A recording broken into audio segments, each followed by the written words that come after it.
Hey everyone, it's Mrs. Reiner with some help on Chapter 7's document.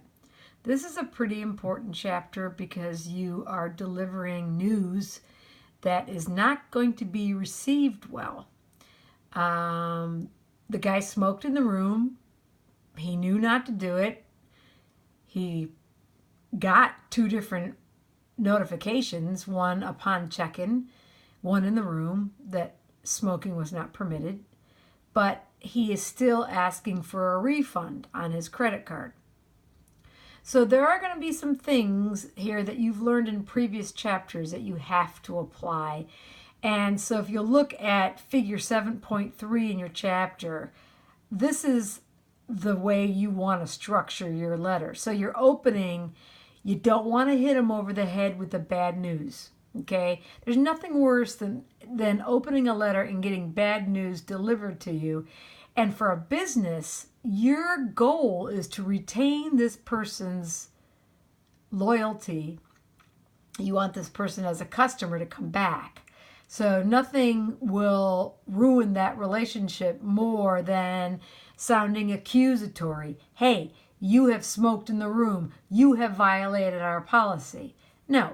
So the buffer opens up with some, geez, you got lots of choices out there, but you chose our place and we're really happy, that kind of thing. You want to make it known that he could have chosen anywhere, but he chose your place. Then in your second paragraph, after the opening, you want to have an explanation of the reasons. You would spend a lot of money on refurbishing this hotel.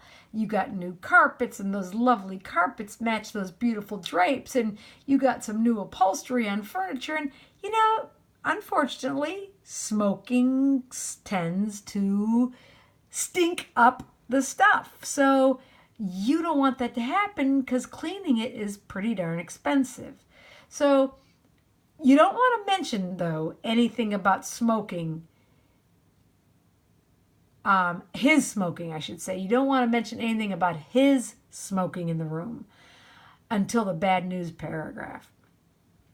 And when your book says reveal the bad news without emphasizing it, what that means is use that passive voice. So by the third paragraph, you want to open up and say something along the lines of, because our smoking policy was violated, or since the smoking policy was broken, or something along those lines.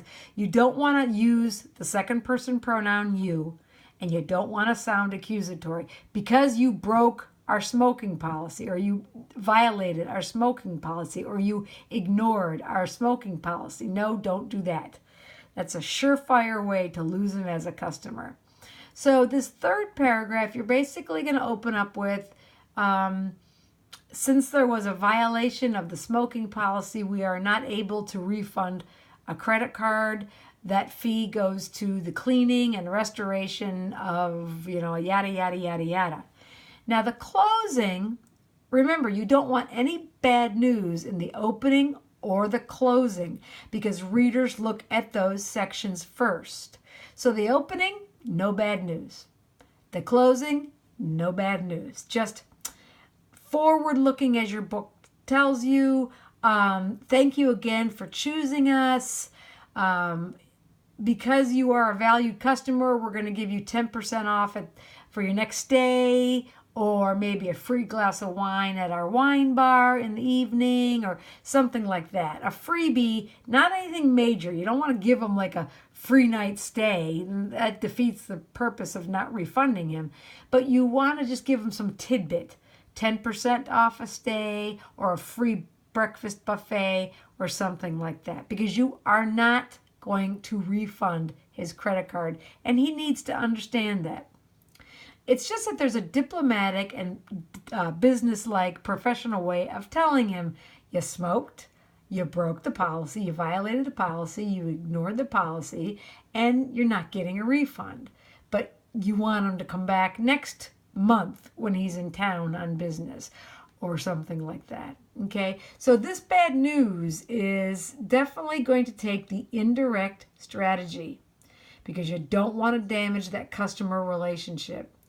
I think you can put yourselves in his shoes. You probably are a lot like me, and you can look at letters that you got from Bank of America or somewhere else, some other company, corporate America, because the statement was not received on time, or because the statement was not made in time, things like that will let you know that they're saying you didn't pay your bill on time, so no, we're not going to waive this late fee.